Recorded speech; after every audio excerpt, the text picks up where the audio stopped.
fazer gelatina para nossa filha. Ei! Já. Bota dentro da panela, bota dentro.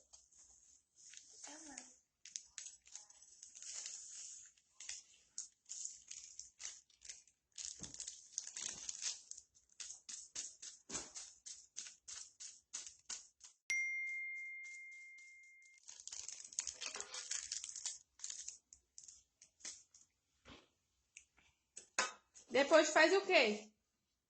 Bota no fogo aí.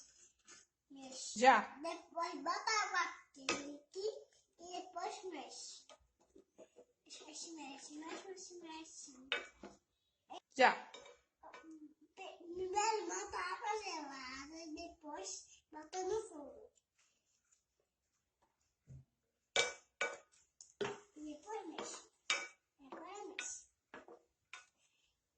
Mexe.